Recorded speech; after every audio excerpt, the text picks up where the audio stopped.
C'est une passion, c'est un kiff. Je le faisais avant que ça soit mon métier, donc maintenant je continue en me disant que c'est grâce à ça que je vis.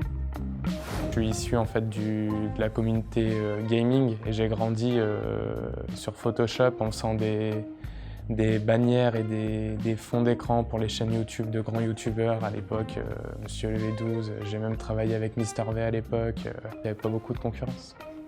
C'est vraiment quand je suis passé de photofiltre à Photoshop et de là en fait je me suis dit j'ai la passion pour le foot, j'ai la passion pour le design. Je vois des gens qui en font leur métier, pourquoi pas moi?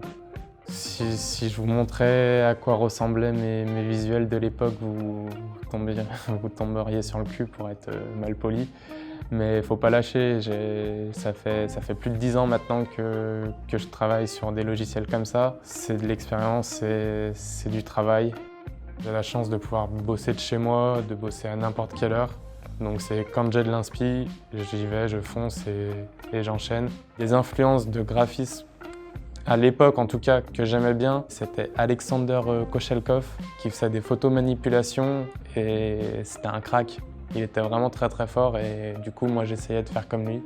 Humainement, je réussis du coup à avoir des contacts avec des footballeurs, j'en apprends vachement plus sur le milieu, que ce soit comment ça se passe dans les clubs, comment ça se passe pour les footballeurs. Et ça me fait comprendre et avoir du recul sur certaines choses qu'on peut voir sur les réseaux sociaux qui sont pas forcément top de temps en temps. J'ai même pas l'impression de travailler.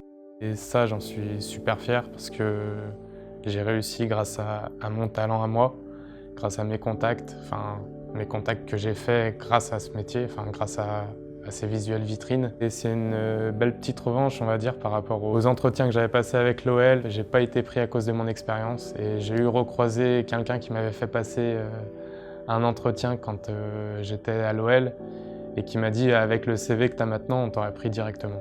Mais les 60%, c'était plutôt « Allez-y, l'OL, annoncez Messi ». Voilà, ils n'avaient qu'une envie, c'est que l'OL annonce Messi. Voilà, c'est des grands rêveurs sur les réseaux, il faut un peu les comprendre, ils ont besoin de rêver. L'OL ne leur a pas offert de grands spectacles.